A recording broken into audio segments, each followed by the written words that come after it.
Good morning, everybody, and welcome to the Mortgage Coach Friday Mastermind. Every Friday at 9 o'clock, we are here to connect with you guys. We're here to inspire you, interview amazing people. Sometimes it's an author outside the industry, and sometimes it's one of your own. And today, as our special guest, we have Sean Herrero out of San Ramon, California. Sean? Is that where basically close enough. Yeah. Right on, dude. It's good to have you, man. Thank you, brother. Thanks for having me. Always good to see you. Good to see you. I have as my co-host, my regular wingman, Todd Bookspan. What's up, Todd?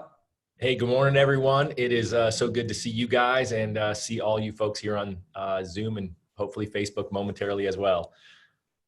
Yeah, so I'm not going to talk to the Facebook crowd because you guys aren't live yet, but hopefully we get our Facebook audience lit up soon. We're having some technicality issues between Zoom and Facebook. Jeremy Forcier is going to jump in and out a couple times. So when Jeremy comes in, we'll just stop whatever we're talking about and we'll bring Jeremy into the dialogue. But this call centered around Sean. And Sean, how many years have we known each other, you think? I mean, it feels like 7 or 8. No, yeah, like 2015, 2016, somewhere around there. Okay, so 5, 6. Yeah.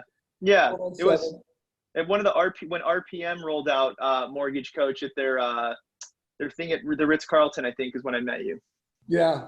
And I remember, I think, isn't that when you ran on stage, you did the blender, and just did this super funny skit? I think so. Yeah, that's right. I forgot about that. Yeah. I'm actually doing a revamp of that with the new job. So coming soon. Oh, really? I can't. Don't worry. I'll get a little mortgage coach in that thing. Don't worry. I know. Anyways, the guy just blew my mind with creativity, authenticity. At the time, he was a regional leader. His primary role was recruiting loan officers, training loan officers. Is that how you would sum up what your role was at the time? Yeah, basically, yeah. Yeah, like business development, recruiting, and helping originators do more business, basically. Yeah, and then you got to where you were coaching them. You kind of had this Navy SEAL group of loan officers. Mm-hmm. And in my mind, I always help regional leaders that are trying to modernize loan officers. And you came to the conclusion that a modern loan officer needs to use their CRM. They need to use tech to save time, and they needed to use video to communicate. Yeah. I mean, that was really the 3 pieces of technology that you're trying to drive adoption of, right? Pretty much, yeah. That was basically it. Just create a better experience for people, and you'll do more business. I think it's that simple. Yeah, and then somewhere in your tenure, the point of sale got big, and that was like another key. Like when a family wants to apply, instead of us interviewing them and filling it out on our computers, let's give them a link and make it easier and better. And so, guys, those are really the 4 pieces of technology that are cornerstone to being a modern mortgage professional. So when did you go full time and decide, you know what, leadership is great, building a region is great, but you know what, I can't control their activities. I can only control my own. When did you decide to just go full time as an originator? January 2017. And so that's kind of what led to it. Was I was doing the what do we call it, loan mastery team at RPM, where we had a group of people who wanted to build and have more synergy. And I was being held to the fire for other people's production. And I'm like, I can't help if other people don't do it. What am I supposed to do? And I just got to a point where I was like, enough's enough. I'm going to take this giant leap and do this by myself. And I'll just do what I'm telling people to do. I'll just do it myself and see if it works, kind of put my money where my mouth is kind of thing. And that's what started January 2017. So really, when I promoted this call, I said in 4 years, it's really been 3 years and 9 months. You went from helping other people, not doing personal production, to we are here to celebrate the 100 million mark. Yeah. No, I'm stoked. And I was thinking about it. I don't know why 100 million is like the number that we all think about. Like Jeremy, I think of the guys that I kind of put on a pedestal when I was a wholesale rep and when I was doing the business development and everything. It was, you always had the guy that does 100 million was like the guy. And it was like Jeremy and Hunter and Joe Pleasing, all these guys I've known forever. That was the number. And then as I got closer and closer, I'm like, I wonder why this is the number. So, I think there's an emotion around it. I mean, $100 million is, yeah, there's an energy around that. And then it used to be that it was the top 1%. I mean, this year, the top 1% is actually a bigger number than that. yeah, You were a 1%er, and let's face it, there's just something about, being the 1%er. I think, 100 million is probably the 2%er this year, which is still like an insane accomplishment. And so walk us through the years. Like, what did you do the first year, second year, third year, just so I want to celebrate this. I want to tell this story, and then I want to teach people around it. No, that's perfect. So for me, so my best friend's in the mortgage is a lender. My mom is a lender. So starting with friends and family wasn't really an option for me. So I knew coming into it when I made the decision that, at the end of 2016, when I said 2017, I'm all originator, it was like I was building my plan and it had to be all realtor focused. So what I did, coming from a wholesale rep place, I'm used to being in front of a lot of people at once. So to try and kind of kick things off faster, what I was doing Q1 of January of 2017, I was just trying to be in front of as many realtors doing big presentations as I could. And when I say big presentations, I just mean, office meetings, things like that. I'm not getting 100 people into a room, but I just look at how I think human nature works. If I get into a room of 10 people, I'll probably connect with one or two of them. And the more of those I can do, the more connections I can build. And that's really what started it. And I focused on Silicon Valley just because I'm kind of engineer minded and I use Mortgage Coach, obviously. And the people that appreciate the way I work using video, using tech, using Mortgage Coach are engineers. And so I just ended up building my initial group were realtors that appreciated that, and their clients ultimately did as well. And that's what got me going in 2017. And it was a lot of jumbo business at that point. And then in 20, well, time out. How many loans and how much volume did you do in 2017? Yeah, I think I did probably around 50 units for around 30 or 35 million. I don't remember exactly. And how many agents did you have a quality meeting with to get to that number? Like, give us a feel for just how much you hustled. I hustled a lot right out of the gate, like Q1, and then I just started to build momentum. So like there's a company in Silicon Valley called Sereno Group, and their company culture is kind of built around Yvon Chouinard, who started Patagonia, he's my favorite CEO, entrepreneur of all time. Dirtbag rock climber. I'm not your favorite. Well, yeah, I'm kidding. But, let me finish my sentence. After Dave Savage. So he, Yvon Chouinard's a dirtbag rock climber and surfer that built this incredible company that was really focused on the mission. And I've always loved that. And they have that same approach. So I knew that was the right company for me to try to work with because we already had the same culture. So we started there. And then, I probably was working with 10 to 15 agents consistently that year. And I haven't really changed that mindset of, it's not about, I don't want to work with 100 agents. Like, I just want to work with ones I really like and grow together. But that was kind of where it started. And then in 2018, that's when Wells Fargo and some of the jumbo guys started doing, the big banks were doing the thing where if you move money to us, we'll discount your interest rate. And I found I was losing a lot in a situation I could not control. So I can't control if the big banks want to, you give them $500,000 and they take a quarter off the rate. I can't control that. And a lot of people in Silicon Valley have the ability to do that. So it was either complain about it or shift the business and focus more on conventional. And so, and there was one time I was parked up Mount Diablo is a mountain in our area that I'll go work from when I need to be like just focused and have no interruptions. And a guy rides by on a bike and he goes, "Hey, I'm a realtor. Who do you work with around here?" And this is in my backyard and I didn't work with anyone. And that moment I was like, why don't I work with anybody in my own area? I always go to Silicon Valley. So I started to shift and try to build in my own backyard, it's still a higher price point, but I'm right at that 765 number I was. so what I've done year over year is it's the same model, but I'm paying attention to like my emotions and am I winning or losing? And if I'm losing, why? So it's a lot of kind of analytics of I can't keep doing the same thing over and over and getting frustrated that it's not working. So just, I think in our new world, we just have to be so nimble, like even month to month at this point. I love it. So Todd, I'm going to bring you in a minute to make sure we, nail the takeaways and have you ask him a question. I just want to kind of finish, call it the 0 to 100 million story. So in that first year, you did 30 million. Did you have a month where you closed 10 loans in a single month in that first year, or did that happen in year 2? I think that happened in year 2. I think it did. And I think I interviewed you when you did it. Yeah. You had these milestones. Okay, I want to hit 25 million. I want to close 10 loans in a single month. And then I think it was kind of like from there on, you were chasing the 100 million mark. Yeah. So January 2017, 0 fundings. February 2017, 0 fundings. March 2017, 4.5 million. And then it started being 4, 3, 5. Like it's just started to take off from there.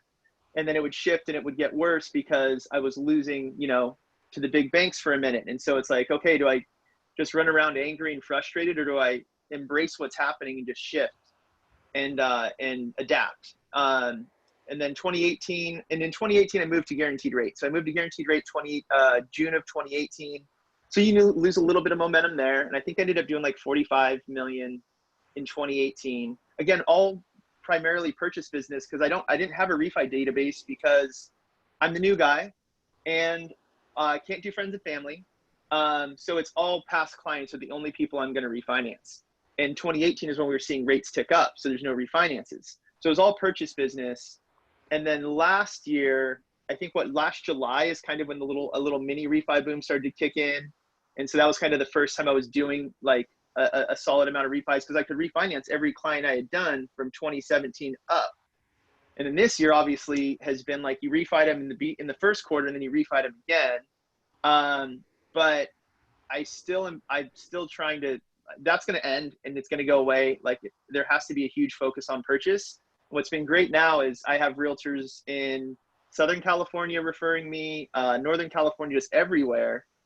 Because I think this remote work from home lifestyle we're all living now, it's just not as important if you're local or not. It's do you get it done? How do you work? Do we like your style? And so it's this shelter in place COVID-19 remote work world has kind of enabled me to be help more people in more places. I love your story, bro. We're gonna get into the authenticity, although you can just see Sean. I mean, he is who he is. He's a unique dude. He's a super cool dude. And there's going to be people that just like, I want to work with that guy. And he's super intentional about that. Before I bring Todd in, I want to talk about Mortgage Coach, because you kill it. I mean, you are, you're not a black belt. You have become a red belt. You've done over 1,600 total cost analysis. It used to be something that you would tell loan officers to do. You would try to get them to do it, but you did it. And how important has that been to your journey, that you are this advisor and that you are delivering more than a fee worksheet? You're delivering a roadmap, a presentation to a family. How big has that been for you? Well, it's everything, because so for me, when I met Dave, it was at a sales rally at RPM. He was presenting Mortgage Coach and the integration they were going to do as a company. And I did the video thing and Dave came up and said hi and liked that I did that. I didn't know what Mortgage Coach was. Oh, I'm sorry. Let me back up. RPM asked me to introduce Dave on stage, and I'm just like, I don't know what Mortgage Coach is. Like, I can't be genuine and introduce and talk about this thing that I don't know. But that's when I saw what it was, and I was like, wow, this is really cool. And I'm a visual learner.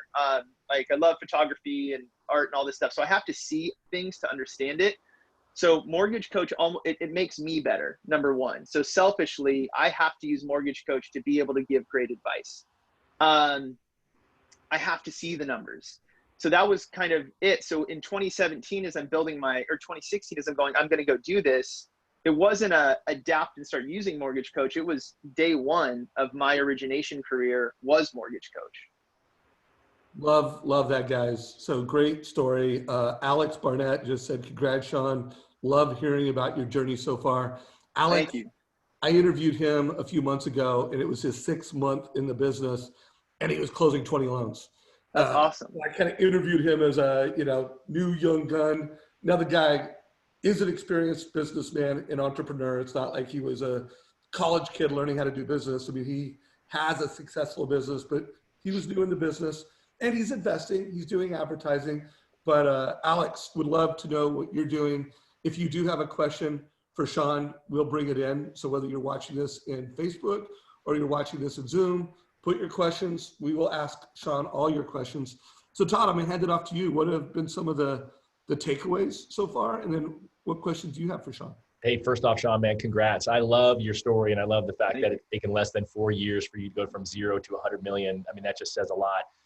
You said you were getting frustrated being held accountable for other people not doing their job. What do you think is the biggest difference between you and the others that you were trying to lead and implement these same things you were teaching and failed? How did you do it and they didn't? Well, I think for me, when it's your own ideas, it's easier to implement because they're yours, right? And so I think people get stuck in what they've always done and aren't as willing to just, I'm letting this go. Like there just has to be this, I don't know what to call it, but you just have to be okay with the thing I've taken pride in this whole time no longer works, and I'm going to go do something else. You just have to be willing to try new things. And I think I've always kind of had that where I try everything. And I've always just had that as my kind of general nature. So I think that's part of it. But of course, if it's your own idea, it's easier to implement.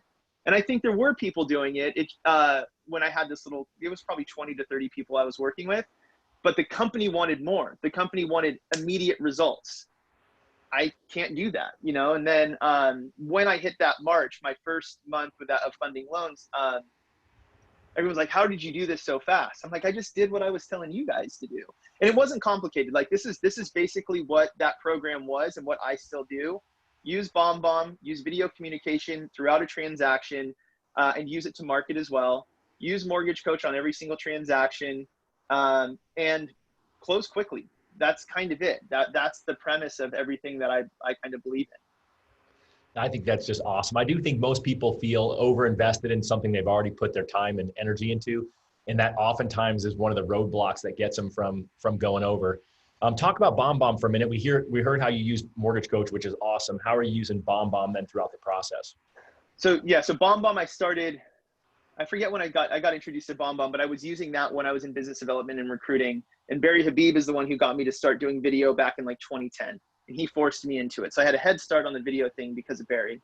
So BombBomb for me is I use it on every single offer. So I'll send a video to the listing agent just saying, hey, I'm Sean. I know the lender is the biggest variable in the transaction. We're only using this, this, and this to qualify. Everything's done like to build confidence, right? And for two reasons. One, in my area, there's 20 to 30 offers on a lot of these properties. And I may not get them on the phone. They're too busy to answer. Well, BombBomb gives me closure, right? So I can see if they opened the email. I can see if they played the video, and at least I know they got the message. Where if I leave a voicemail, I have no idea. So it just helps me to, in my process, know that I did everything I possibly could for my client to get their offer accepted, whether we do or we don't. If we're gonna lose, it's not because of something I didn't do, and that's why that's important to me. And then I use it in marketing. I really use BombBomb as my newsletter. So I'll send video updates and video newsletters to my past clients, referral base, just everybody. So it's marketing and it's communication. So let's talk about video for a second, because I think video is one of the 4 legs to the table of a modern professional. And I know you use Mortgage Coach. Mortgage Coach itself is a leg to the table, but like video, there's video in Mortgage Coach, there's interactive in that. And then let's face it, there's other kinds of videos. There's like doing shows that you put in to your YouTube channel, you put on your Facebook page. So give us the Sean Herrero video playbook. Like what are let's pretend you're a golfer and you have your video clubs. What are all the video clubs you use? BombBomb, Mortgage Coach, what else? And text video. What are your clubs? I don't do a lot of text video. My clubs are Bomb Bomb, Mortgage Coach. So Mortgage Coach has made it really, really easy to just add a video message. It's always been there, but I wasn't using it. So what I'm doing within Mortgage Coach for videos now is I'm recording right after I make the presentation through the desktop, through the little webcam. Super simple and done. So I'm doing that a lot more now. But for me, it's YouTube videos for educational purposes, mortgage rate updates. Those all go in YouTube. I use Bomb Bomb for transactional videos, start to finish, and as a newsletter. Those are really, I would say those are the top ones. One thing I'm thinking of doing now is I want to start, I don't know if this will be boring or not, but I kind of want to start trying to do like a daily vlog for YouTube, because I think it'll show a little bit more authenticity and who I am as a person. But there's so many conversations that we have with clients that as I'm talking somebody through something using Mortgage Coach in most cases, I'm just like, man, I wish I was recording this so I could share it later. And so I'm probably going to start doing those next week. It's just, it's bandwidth. I don't know if I have the time to edit a daily vlog every single day. So I'm just trying to figure out bandwidth, but I think that is a cool concept that I haven't done yet, but it could be cool. Well, I think it's a great strategy. I see a lot of producers do it. I mean, daily is a lot, but anybody listening to this, you should at least be doing it monthly, where you're creating stories. You know, let me tell you about a story about a family I helped, and some of it is just the video like this, and then some of it is, let me show the strategy so that they can see your advice in action. At least monthly. I think every modern professional should do that. Daily is a lift. You definitely have the talent to do it, and you definitely have the know-how. And if you could figure out how to make the time, I mean, I know it would be huge for you. I would push you to do text videos and think about, you know, the thank yous. I use them often. We use Vidyard, so I don't use BombBomb, I use Vidyard. But I mean, I think of that as email video. And I think, guys, if you don't have an email video strategy, you should have one. If you aren't putting a video on a Mortgage Coach report, you should have one. Like, those are two things that I think are just requirements for a modern professional. Whether you have a YouTube channel, whether you do daily shows, weekly shows, I mean, those are optional ideas.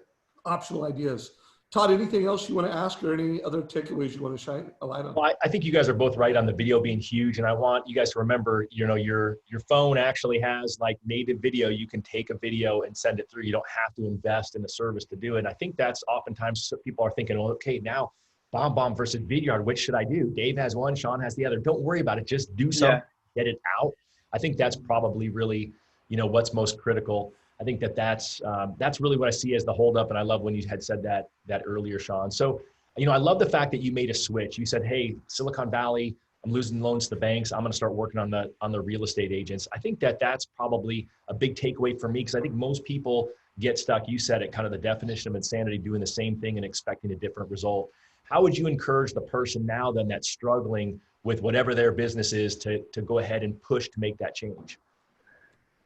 You just have to do it. You have to realize when you're fighting an uphill battle, like if you're going the wrong way on an escalator, it's time to jump off, you know? And by the way, I'm still doing a ton of business in Silicon Valley. I'm actually now beating the rates of the big banks. So it comes and goes, but I just knew in that beginning part of my career, I needed to diversify more. And I mean, conventional loans are so much easier than jumbo. So that was a big focus too, is I can do more loans if I embrace other markets. And so it was the same strategy. Okay, what I did to get my reputation built in Silicon Valley, I'm just going to go do that somewhere else. And I'll do it, you know, in my own backyard, so I don't have to drive as far.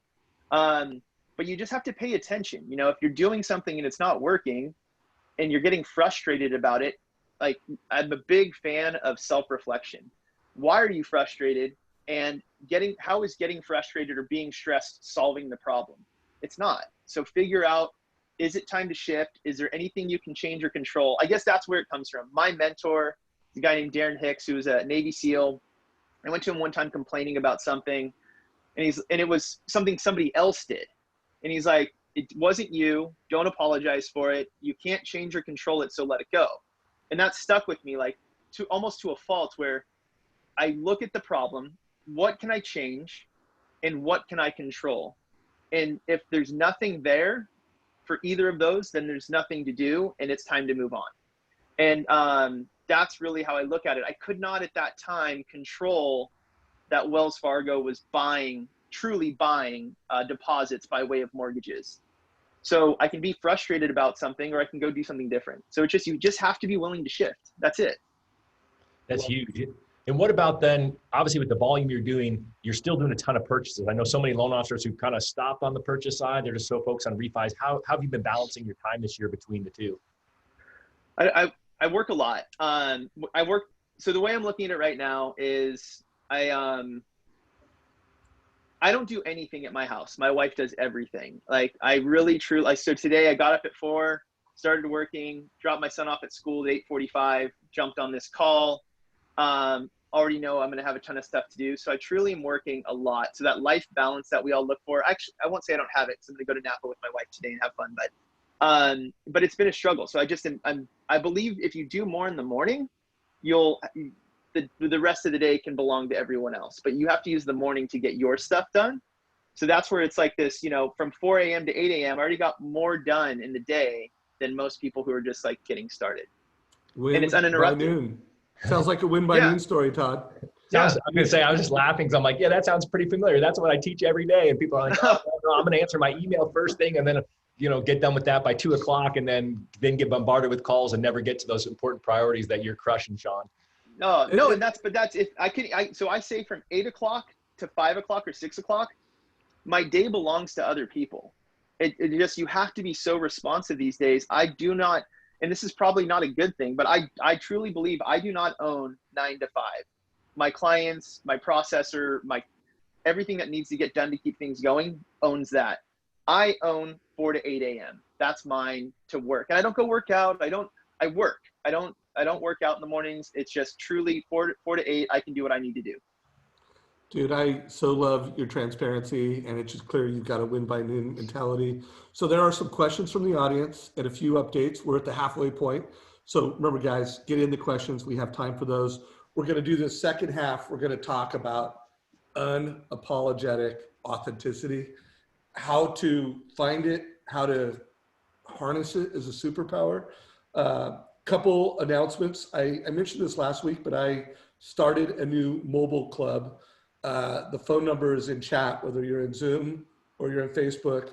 It's 949-799-0837. And that will put you in the Savage Insights mobile club. I'm going to put takeaways in there that are valuable to you guys. I'm going to keep you updated on things that are important in mortgage coach land. We are going to be launching on Monday. Todd and Win by Noon is kicking off an event called the Modern Mortgage Summit. It's going to be insane. I mean, it is going to be the best virtual event of 2020. It's a one-day event. So keep an eye in the mortgage coach community. Also jump into that mobile club, 949-799-0837. And not only will we keep you updated about what's happening with that, but we'll just keep, there'll be takeaways from the interviews that I do. When I see a golden nugget that I can put into a tweet like, words, or I can put in a video, I'm just going to get it out there. It'll have value to you. So get into that Savage Insights mobile club.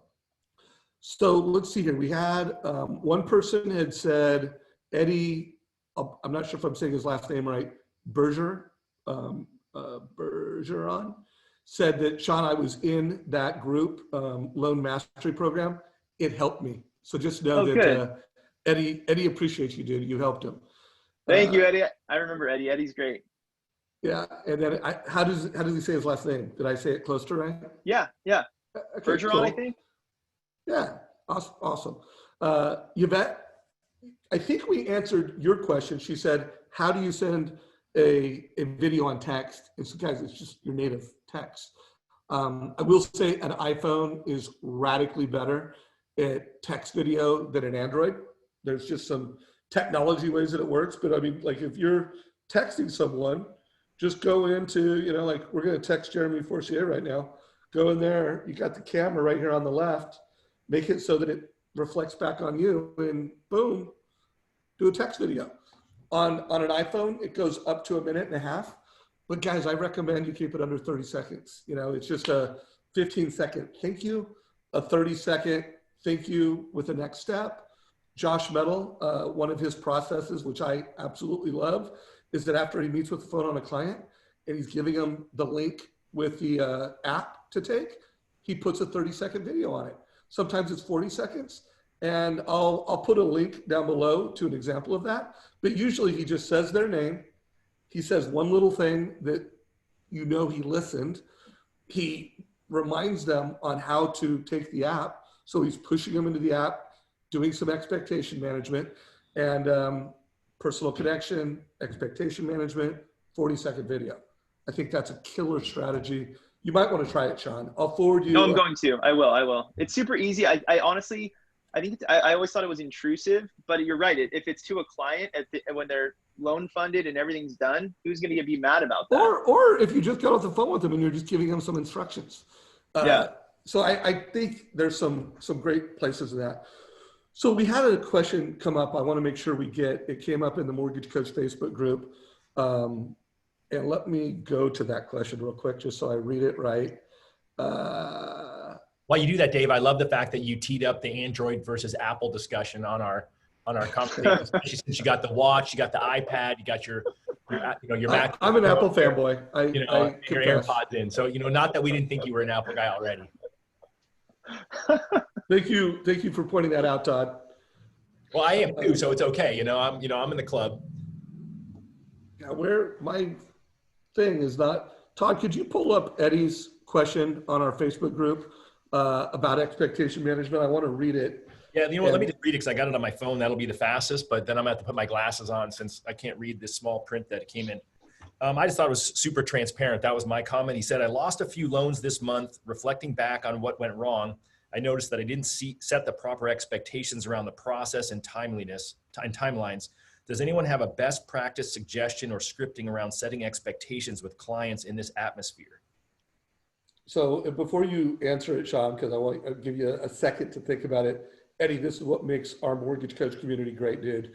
I just high fives on self-awareness. You heard from Sean, part of why he's so successful is he was self-aware, he was market aware, and then he made changes. So great job for being self-aware, being transparent, and using this group to get better. And I do think there is a difference between how a top producer sets expectations and how someone who's struggling do it. There's a best in a worse way, and there's a lot in between. So Sean, how would you answer that question?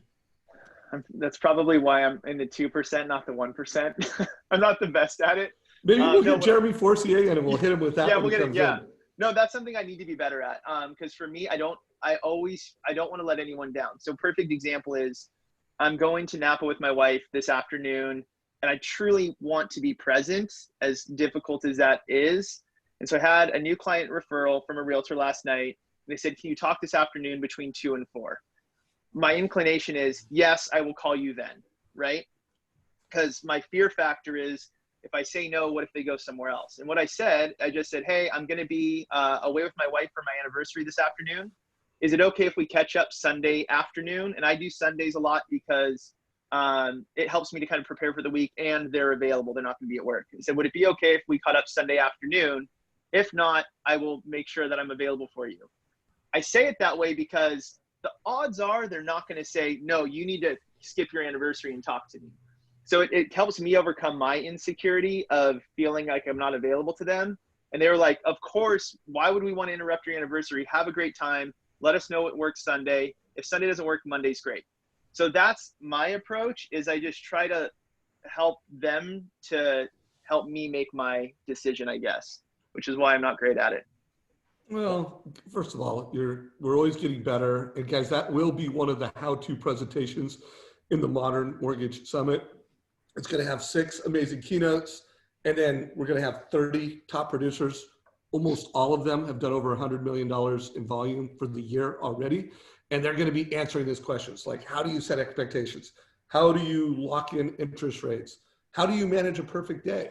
So again, keep an eye on it. It's going to go live on Monday. So someone just asked a question. Evan, thank you for this. Great stuff. Question on your 4 to 8 a.m. Miracle Morning. So he's in the Hal Elrod Miracle Morning No. Advice on managing sleep. What time are you in bed? How do you balance family time? Advice if your spouse is a bit of a late night owl, do you nap? Sorry, that's a lot, but that's a good question, man. Yeah. So I'm not in the current environment. I'm not good at balancing family time. I try to. So my voicemail says, if you're calling if you're calling after 5, I spend my time with my family from 5:30 to 8:30. I'll call you after. I am doing calls like at 8:30 once in a while, maybe a couple times a week, not a lot.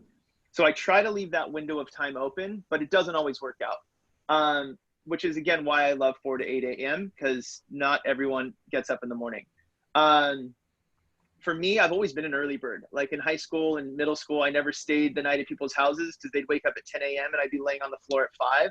So I've just always been a morning guy. Once I put my head on a pillow, I'm out. So that could be at 9 o'clock or it could be at 10 o'clock, but that's it. I've never been like a stay up till midnight guy. So that's why the morning works. And that's why maybe it isn't miracle morning. If you're not a morning person, don't do it in the morning. If you're a night owl, do the 10 to 2 a.m. miracle evening or whatever you want to call it. But just pick a time where your phone's not blowing up and you can get done what you need to get done. Love that answer. And guys, I'm like Sean, between 4 and 5, I get up. I don't set an alarm clock. I need 7 hours of sleep. I do use, again, Apple fanboy. I get a little reminder at 9 p.m. that it's bedtime. I do look at the sleep app. I think, I'm going to do a call, not next Friday, but the Friday after that. We're not going to call it energy management. We're going to call it optimizing your energy. And guys, sleep is one of the most important things. If you don't get to bed at the right time, you're not going to be great when you wake up at the right time. So I really love your questions. Keep them coming, guys. Can I say something on the sleep thing real quick on that note? Yeah. So I'm sure we all went through this, but right when shelter in place started on March 17th, at least in California, the market was insane. Rates are going every which way. I was not sleeping a lot. And what I noticed in my videos, it looked like I aged 10 years. And by way of having those videos, I'm like, what happened? And I realized there's self-reflection. I am not sleeping. I'm not drinking enough water. Like this is not sustainable. And you just shift your sleep and your hydration and you become a new person. Boom. Drink more, sleep more. So if anybody else has questions on this, setting expectations, let us know. It's great to see we've got a number of people commenting on this. If you feel that you do a great job of setting client expectations, put your comments in our Facebook group. If Jeremy Forcier does come in, which we hope he does, I'll ask him that question. And remember, we are going to He's here. Air traffic control has arrived. Jeremy's here. Bro, I've been here, bro. He's here. I've been waiting for my air traffic control, comment so I can push it in. I was just gonna say, how was flight training today? It was amazing, man. So dude, we gotta. Did you hear the question, Jeremy, about setting expectations? It's right when he was answering it when I logged on. Okay, so we had a post from Edwin, bro. And I've been waiting for my air traffic control, comment. Love that. Anyways, Edwin is an awesome loan officer out of New Jersey, just a badass, good friend of mine. And he said, hey, I lost a few loans this month and I'm reflecting back on what went wrong. And I noticed that I didn't set proper expectations. Does anyone have best practice suggestions or scripting around setting expectations with clients in this atmosphere? Jeremy Forcier, I bet you have something to say. Well, thank you, Dave. Yeah, man. Tell them the truth. I don't know. I mean, I am so simple. I think that there's probably context to the question. And so sometimes it's hard to answer questions like that. And I'll do my best because every situation is so different and expectations are different for every person and every client. So here's what I mean by that is that usually when someone says, hey, how fast can you close, right? That's just a question I get sometimes on purchases. And my answer will be as fast as you participate. That's always my answer. I can close as fast, I can move as fast as the wind. as fast as you will participate. Now, recently, I have a huge issue with appraisals in my area. Okay, huge, and it's real. It's not like it's a real thing all of a sudden out of nowhere in the last 4 weeks, right? That like I'm happy to pay a $400 rush fee, and I'm still getting someone saying, "Okay, we'll have it back in 21 days," or 20. It's like rough for me. So I got to set those expectations, man. Like this is what it is. Like it's gonna happen in X amount of time, and that is what's gonna. So I think I need to know sometimes more. So if you want to type in like why, like what expectations didn't you set, is an easier question to answer. But for the most part, I tell the truth. I stick by what I say. If I know that my team, for example, is weak in processing, I tell people, hey, it's going to be about 7 business days before, we have you submitted to underwriting. I just literally tell them the truth, and Well, that's it. yeah. Well, I think a couple things that I pulled out of that, and it's not that people don't tell the truth. I think a lot of loan officers don't step into constructive tension. They want to just tell people what they want them to hear. And it's not like they're lying. They just may not be as proactive with communicating the the reality. And they may not feel comfortable stepping in to the constructive tension that Okay, sometimes you have great. to So step that gives into. me more context, and you're right. That's it. So I love healthy conflict. Like, I love my wife. She is my number one best friend and partner and awesome. And we argue. Okay. There is constructive tension that happens. It has to happen in any real relationship. So I am definitely like to create that. And I use it by challenging people most of the time. And I think I may have talked about this before. I can't remember. But if Sean were to come to me and Sean were to say, hey, like I need this refi to close in 24 days, no matter what, that's what I'm looking for. Me creating that tension and conflict would be very simple. I'd go, Sean, there is no way that's going to happen. And I would just shut up and wait for him to ask me why. And then that's how you take the control back. So I would say a lot of it has to do with just, you can have a quiet confidence and be unapologetic about it and be correct and still, give grace, but not at the expense of truth. Right? You can still give people grace you're working with. I saw that on a John Gordon post. You can give people grace in their behavior, but not at the expense of truth. So you can still want to help them and forgive the way that they're behaving, but you got to come with the truth serum, and then it's easier to set expectations and have a healthy conversation and dialogue. So, So Jeremy, how do Eddie, you tell people to have a pause like that? That's the loan officer's problem. They feel like a pause, they got to fill it with something. No, I'm quiet. I had a client yesterday. I almost said the F word. This is no joke. I paused so long that the person said, "Did I lose you?" And I said, "Oh no, I'm still here." Like literally, I paused for so long that she said, "Did I lose you?" "Oh no, no, no, I'm still here. Did you have another question?" She's like, no." I was like, "Okay, great. We'll get right on it. Have a nice day. I'm gonna do See what we that, talked about." and that's the fun part is I used to be the guy that had to fill like it's awkward when there's a pause, right? There's like an awkward silence. I used to be the guy that had to fill it, and now it's fun when you just do it. It's like a game to like Yeah. now what happens? Yeah. Who's gonna talk first? And Yeah. yeah, no, I love that. So Jeremy, I think let me ask you a question on setting expectations. So new refinance inquiry comes in today, and I know you build out Mortgage Coach for Everyone. And they go, when are you going to, so, hey, Jeremy, let me know when you have time to get back to me on this rate quote or whatever. What's your response to something like that of how quickly it'll happen? Okay, so I have a pre-expectation before that. Okay, so Okay. Once a loan application is, first of all, I don't quote at all right now unless I have a loan application. So I just don't. You got to fill out the loan app. They fill out the loan app. They know that a cleanup call is going to happen either with me or one of my production partners, mostly me these days. And then they get an email that says, congratulations, you completed the first step, right? Towards, doing your refinance. Jeremy, or me if I'm sending it, I will have numbers out to you within the next 48 hours. So I give myself 2 days. Okay. And Yep. then I usually do it before then, but I give myself 2 days.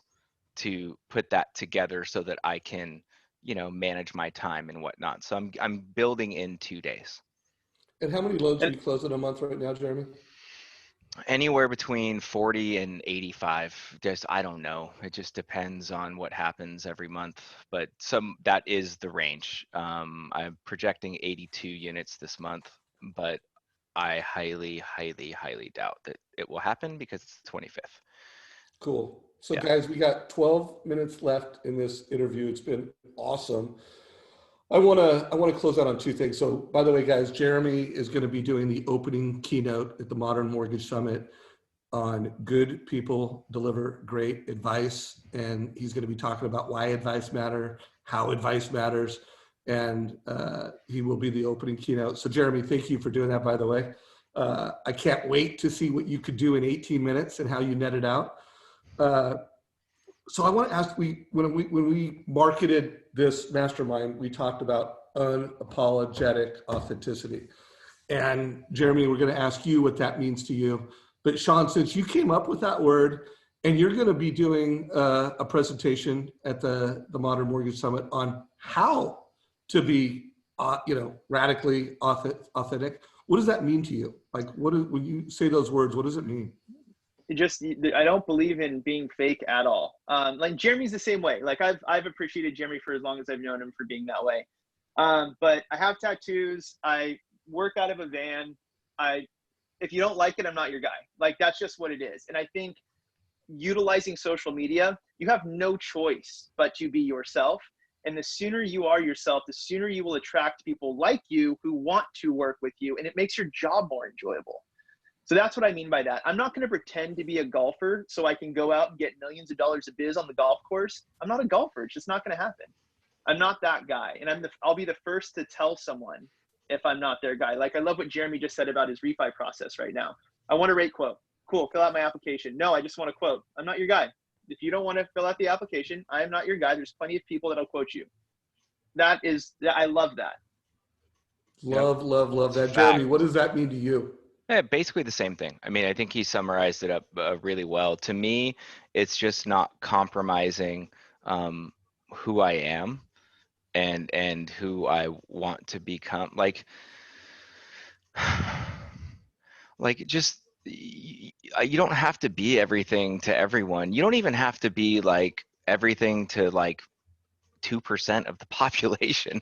We're talking about just being yourself, and that there's a tribe that you will find when you are yourself that will automatically embrace you and that will understand you and that will relate to you. And then you can create massive momentum within that one tribe of people rather than trying to be a part of too many different things. So for me, it's just being me. I know that sounds really simple, but like I cuss sometimes. I misspell stuff in emails constantly and I don't edit them. I don't care. I mean, it's just, that's literally who I am. So yeah, and having standards is very important, especially in your business practice, and being unapologetic about it. Just like Sean said, I won't give quotes without an application. So I had some financial planner last week, like email me this long email. I'm going to meet with a client. Can you have these 4 scenarios? And I literally was just like, hey, just introduce me to the person. I have to talk to them first. And he sent me this long email. I guess I'm really just looking for this, and people have different business practices. And I guess that, that's okay, but you run your business in a very interesting way. My response literally was, yes, indeed, semicolon, we work differently. And I hit send. And that was it. Like, it doesn't matter. I don't even want to go back and forth on that. Like, that's not my person. Like that, Right. it's just not. So just be you. Being comfortable with you is the first step, of course. I think in being unapologetically authentic is being secure with your inadequacies, and just find your right people. Yeah. I love that, man. Before I forget, because I want to make sure people heard that expectation setting script where you just said, hey, how fast will this go? And you kind of threw it back on them. It depends Yeah. on you, or as fast as you No, go. What was that script again? the answer is whenever anyone asks me how fast can you close, I say as fast as you can participate. Boom. Guys, write that down. That is one of those Jeremy Forcier one-liners, easy to remember, absolute pure gold. Sean, did anything else come to mind or examples of where your authenticity created a standard? Or you said no because of it, or you said yes? Like any other just real world examples come to mind? Yeah, so two quick ones. So I've always had an insecurity about tattoos in a professional world, right? Um, I went to a signing and I have my wife and my kids on my wrist. I wear my heart on my sleeve. And I went to a signing and I had my sleeves rolled up so you couldn't see this. And I go in and the guy that's signing is an amazing dude. Just, he was my people. And never met him, never saw him. He's tatted up, has a short sleeve collared shirt on, and he's a marriage counselor. And I walked in and I just saw that and I was like, huh. And then I asked him after, I'm like, can I ask you a question? Do you wear short sleeves to your counseling appointments? And he's like, absolutely, all the time. I'm like, he's like, I just don't care. Like, if same thing Jeremy just said, if I'm not their counselor, if they don't like that. And ever since then, I've like grown. Okay, now I wear short sleeves. Like, I'll wear a button up, but I'll wear short sleeves because again, this is who I am. So I'm not going to hide who I am. So that's one example. Oh, I missed the whole point. He goes, when you walked into the signing and I saw you had tattoos, it made me more comfortable. And I was like, what? Like, that was interesting to me. But it came from a place of being insecure. So like Jeremy said, being comfortable with yourself comes first. And then just this week, I did a YouTube video talking about how Better Mortgage isn't better. The guy goes, hey, I have a quote from Better. It doesn't seem right. He sent me the quote. I built him a mortgage coach of theirs versus mine versus this other one he had. And he goes, I emailed you because when I saw you had tattoos, I felt like you were more human. And I was like, that's twice. So it's like this insecurity I had up here is totally self-made. And the sooner I am who I am, the sooner I attract people I want to work with. I love that, dude. I got goosebumps, man. Someone just commented, wait, you work out of a van? Yeah, guys, you got to watch some of the other interviews. I remember when Sean first got his mobile van, I did an interview because I just was like, I've known this guy now for four or 5 years, and he just constantly is being more authentic, creating a lifestyle that aligns with his business. So he does his hobbies. If you follow this guy on Facebook or Instagram, actually follow him on Instagram because I love what you do in both places, but I think your Instagram is your authentic self more. Yeah, guys, I'm over Facebook. Facebook's all politics. I could care less about Facebook these days. There you go. Yeah. I like Facebook because our mortgage coach Facebook group rocks. And let's face it, it's a big audience. Now, on a personal note, I've been using Instagram since I think, if you look at my first post, was 3 weeks after Instagram was founded. So I mean, I am love photography, love photos, love Instagram myself on a personal note. So guys, make sure you follow Sean. The dude is, to me, just a super inspirational human being and a professional. I think the mortgage business is amazing. The amount of money people can make in the mortgage business. We're seeing a lot of new blood come into the mortgage business. Alex, you're a perfect example. You've been doing this business for like 6 months and you had your 20 loan month. So great job. Yeah, I interviewed that guy, Jeremy. He's insane. Super. I gotta find that one. I want to watch that one. Yeah, same. That's awesome. Yeah, That's inspiring to me. That's I'll killer. put a link down below to my first interview with Alex Cook. And Alex, I know you're going to be one of those rock stars. Well, you are already one of those rock stars. Wow. Keep doing what you're doing. So, Jeremy, we didn't have a lot of you, dude. We've got 4 minutes left. I'm here, bro. Anything else you think you have on your heart or you want to make sure you share with the community? I a sword. They're really cool. I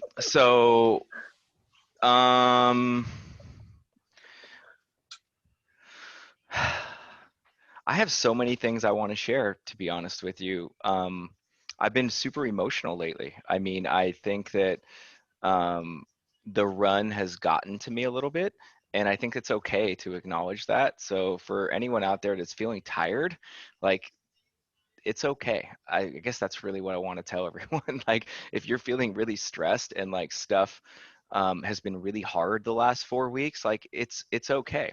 You're gonna get through it. And we have such an amazing opportunity, but just make sure that you're taking some time for yourself right now. That's really the message for me, is that I need to take a little bit more time for myself. I'm pretty good at it. the problem that I have is that when I take time off to quote unquote relax, I tend to have a party bug that lives inside me.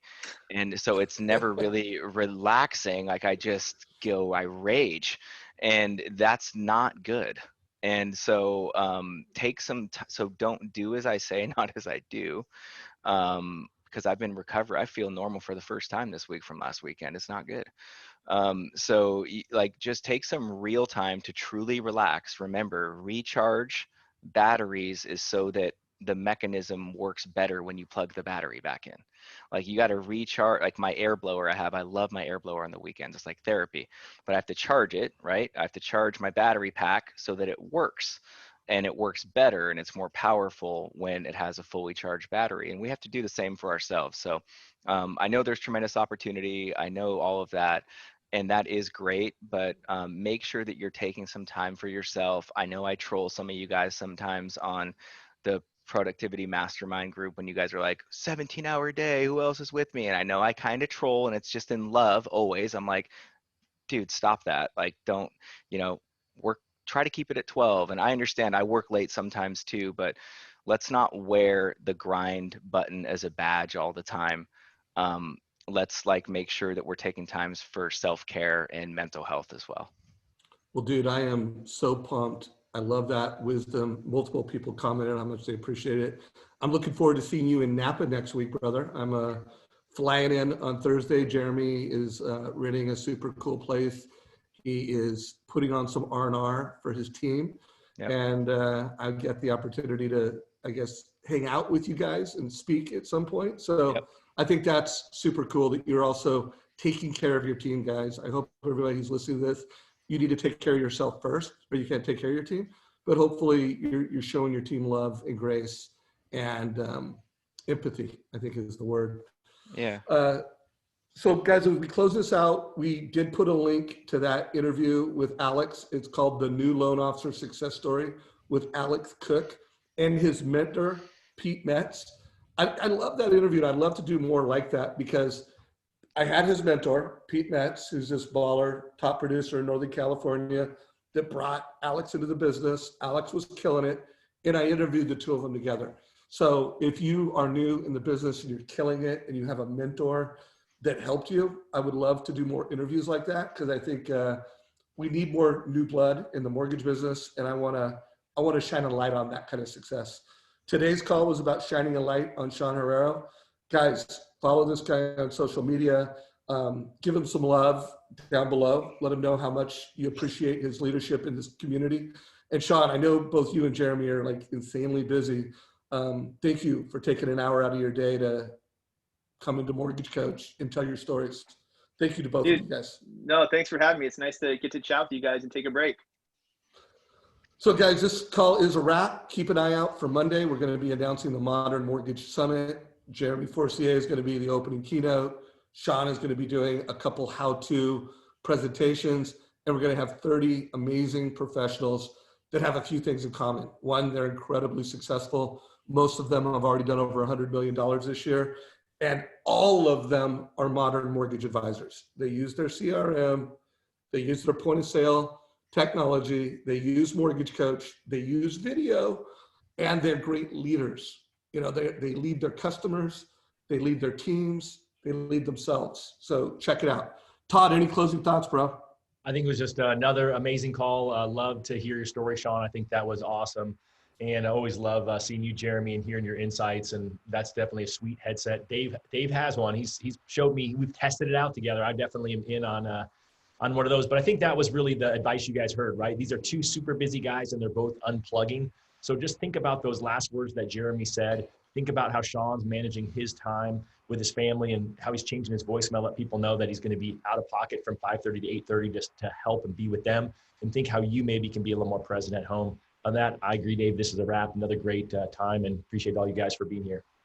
Yeah, I do want to recognize Evan's comment. He goes, I'm a musician and a lender. I guess maybe I should play the guitar and sing a TCA to a borrower. Evan, if you do that, we want to see that, dude. Get after it. I know a realtor who does that, and it's huge for him. Right No, on. look at Rob Spinoza's a great guy, guitar player. His Friday updates start with him like riffing hard on Facebook. So check that out. Dude, radical authenticity. Be you. Take care, everybody. Later, guys. Bye, Peace, you guys. guys.